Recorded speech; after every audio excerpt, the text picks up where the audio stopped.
Bonjour à tous et bienvenue à notre huitième direct des jeudis de l'ODD 17. Aujourd'hui, j'ai le plaisir d'accueillir Michael Restier, directeur ANPP Territoire de projet, pour notre thème du mois, poser les fondamentaux de l'ODD 17.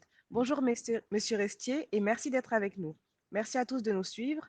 Pour commencer, pouvez-vous nous présenter ANPP Territoire de projet? Bonjour Laura Rameau, bonjour à tous, merci Aïssatou. Bien évidemment, donc du coup, l'ANPP, c'est l'Association nationale des pôles territoriaux et des pays. L'ANPP, en fait, plutôt à vous parler, en fait, des territoires que nous représentons. En fait, il y en a 268, sur l'ensemble du territoire national qui couvrent un peu plus de 62 de la superficie et 47 de la population nationale. Ce sont des territoires qui se structurent d'une manière volontaire pour porter un projet de territoire, donc c'est-à-dire une vision stratégique du développement local. Nos territoires travaillent sur plusieurs sujets. En fait, il y a 5 grandes thématiques. Et la première sur la question de la transition écologique, qui est en fait tout ce qui est plan climat, biodiversité, trame verte, trame bleue.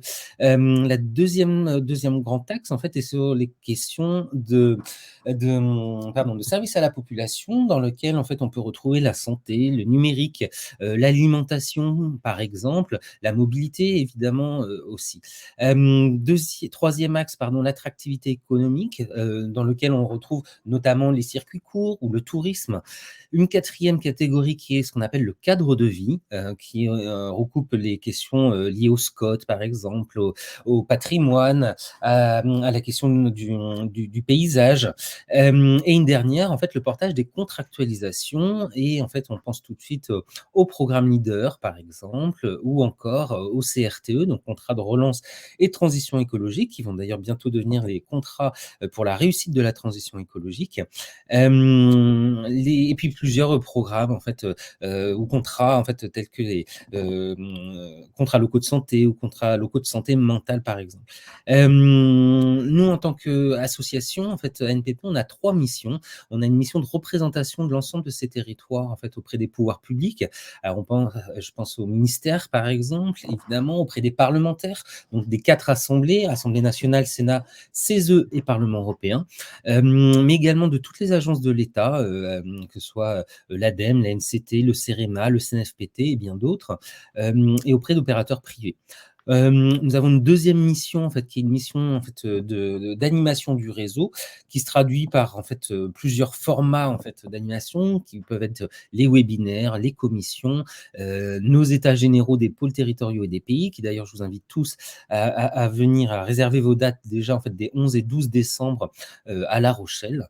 Et une troisième mission qui est d'accompagnement, tout ce qui est en fait donc faciliter en fait l'exercice et la mission en fait des agents au quotidien, notamment dans le décryptage de lois, nos web magazines, enfin les réseaux sociaux, nos décryptages, nos études, nos enquêtes et bien d'autres. Je vous remercie, monsieur Restier. En 2021, ANPP Territoire de projet a publié un vademecum Faire territoire, osons avec et pour tous. Il propose une méthode de construction collective d'un projet de territoire. Quelles en sont les principales caractéristiques? Ah, ça, c'est un vaste sujet, effectivement, la notion de projet de territoire. En fait, on a amorcé cette réflexion enfin, on a plutôt conceptualisé et écrit, en fait, les réflexions qu'on avait sur le sujet et notamment avec notre partenaire, le Rameau, donc clin d'œil et merci à vous encore, ainsi que les caisses d'épargne. En fait, ça s'inscrivait dans le cadre de la mise en place et le lancement, en fait, de cette nouvelle contractualisation qui est les CRTE. Et donc, du coup, il était question d'un projet de territoire et en fait, il y avait plusieurs approches en fait dans sa définition. Pour nous, en fait, la définition d'un projet de territoire, en fait, il a 3 caractéristiques. Il est stratégique, intégré et partagé. Je m'explique. En fait, la notion de projet, donc de territoire, c'est en fait une vision à long terme. C'est en fait, ça n'est pas, enfin, comment dire, c'est à horizon 20, 30, voire 50 ans pour certains territoires. Et donc, du coup, qui ouvre le champ des possibles bien plus, de manière plus large que si c'est simplement une vision à 5 ans, comme c'est souvent malheureusement le cas. Un projet de territoire, ça n'est pas une feuille de route, ça n'est pas une feuille de mandat, ça n'est pas un programme d'action, c'est vraiment en fait, le projet du territoire, par le territoire, à une vision long terme. La dimension ensuite intégrée est très importante, dans la mesure où il permet de pouvoir, renforcer en fait la cohésion, territoriale et la cohésion sociale du territoire. C'est-à-dire qu'en fait, il apprend en fait à l'ensemble des acteurs à, co-construire ensemble, donc déjà en infra, mais également en fait à permettre de pouvoir ensuite engager des coopérations en extra. J'aime à comparer comme dans un mariage, c'est-à-dire qu'on ne peut s'engager qu'à partir du moment où on se connaît soi-même. Et donc cette démarche, intégrée en fait est importante. Dans l'intégré aussi, on intègre la dimension de la transversalité. Le fait de ne pas avoir cette approche en silo est propre en fait à une approche que nous avons du projet de territoire. Et je vous donne des exemples. En fait, c'est quand on parle d'alimentation ou de santé, et ben, il y a des liens qui sont opérés entre et qu'il ne faut pas les minorer. Et bien évidemment, en fait, enfin voilà, avoir cette approche transversale et intégrée. Et enfin, la dimension partagée qui est très importante, qui est en fait le sentiment en fait d'appropriation par l'ensemble des acteurs. Alors, ça se traduit des fois par le biais d'un conseil de développement, mais également par d'autres vecteurs, d'y associer en fait largement tous les acteurs. Donc, justement, pour ce sentiment d'appropriation des enjeux, dont découle ensuite en fait le sentiment d'appartenance au territoire. Dans la mesure où en fait l'ensemble des acteurs en fait peuvent avoir un lien, en fait, en tout cas, ou avoir une impulsion sur la définition des politiques publiques. Et que dans le meilleur des cas, enfin, ça aboutit même au fait que ces acteurs deviennent des ambassadeurs du territoire. Et c'est quelque chose d'évidemment précieux, le fait d'être fier de son territoire et des dynamiques qui s'y engagent. C'est très D'où, clair. merci. Excusez-moi. Je vous remercie, c'est très clair. Vous avez publié en 2022 un second Vademecum, Faire territoire, parions sur l'ingénierie de projet. Celui-ci avait pour objectif de promouvoir une ingénierie du développement local et des transitions. Nous savons qu'un troisième est prévu pour 2023 et qu'il portera sur les coopérations.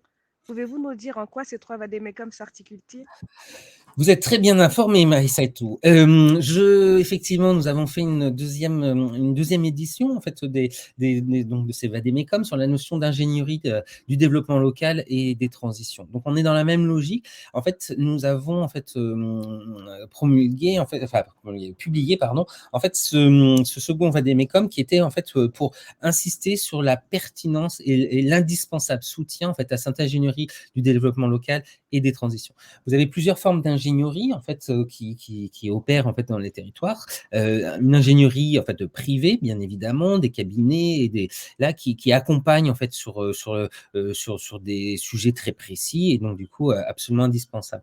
Vous avez ensuite une ingénierie donc publique et là qui est en fait de plusieurs ordres, une ingénierie d'État, hospitalière et territoriale.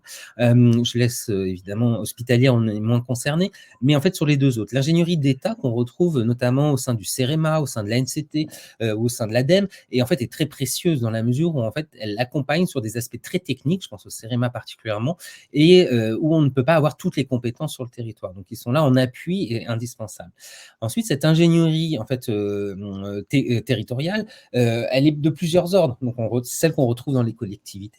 Et en fait, on a en fait cette spécificité au sein de chez nos adhérents d'avoir cette ingénierie en fait qui a cette approche transversale qui peut être en fait qui fait du conseil à ses élus, en fait qui fait de l'accompagnement, du management, de l'animation de réseau, une dimension juridique également. Et donc du coup, c'était cette ingénierie là qu'on souhaitait mettre en avant. Donc ce Vademecum en fait à valoriser et illustrer par des exemples en fait leur importance. Dedans, nous avons porté une proposition qui était le 1% ingénierie, à savoir en fait de financer cette ingénierie donc sur la base donc des volumes financiers qui sont consacrés à l'investissement, que 1% de ces volumes soient destinés au financement de cette ingénierie, qui en fait même découple l'efficience de l'action publique. Pour l'heure, en fait, on a eu le soutien de plus de 12 000 élus locaux, donc qui a eu un écho retentissant en fait auprès des pouvoirs publics, et nous portons toujours ce projet de faire financer cette ingénierie. Et à cela avait été également en fait, portée une tribune co-signée par 42 associations d'élus et du développement local, qui en fait une des tribunes les plus co-signées. Et donc du coup, nous sommes, très humblement mais fiers, voilà, à avoir porté en tout cas une demande récurrente au sein des collectivités et au sein des élus locaux. Et en fait, nous complétons ces 2 vade-mecum par un troisième, mais ce ne sera pas le dernier, sur la question des coopérations. Les coopérations, dans le contexte actuel, sont indispensables, en tout cas par rapport à l'ensemble des défis que nos collectivités ont à relever. J'en prends une seule là pour l'instant, en fait, qui est la question de l'eau, qui va être un sujet criant dans les semaines et les mois et années à venir, bien évidemment, et que ces coopérations, on ne peut pas réussir seules. Les coopérations, donc ce vade-mecum va mettre en avant les coopérations infraterritoriales que j'évoquais en premier lieu, à votre première question, les coopérations interterritoriales dans lesquelles nous intégrons les questions en fait, rurales urbains, et notamment via les contrats de réciprocité. Il y a également les coopérations en fait, entre ingénieries et les coopérations publiques-privées. Ce vade-mecum est prévu pour une sortie au courant du mois de septembre normalement. J'espère avoir répondu à vos questions et c'est tout. C'est parfait. Merci beaucoup, Monsieur Restier. Et merci à tous de nous avoir suivis. Nous vous donnons rendez-vous le mois prochain pour explorer les possibles. En attendant, les jeudis de l'ODD 17 vous donnent rendez-vous chaque semaine avec une information, un portrait et un outil pour agir ensemble face à nos défis communs. Vous pouvez vous inscrire dès maintenant sur odd17.org, rubrique Actualité. À très bientôt. Merci.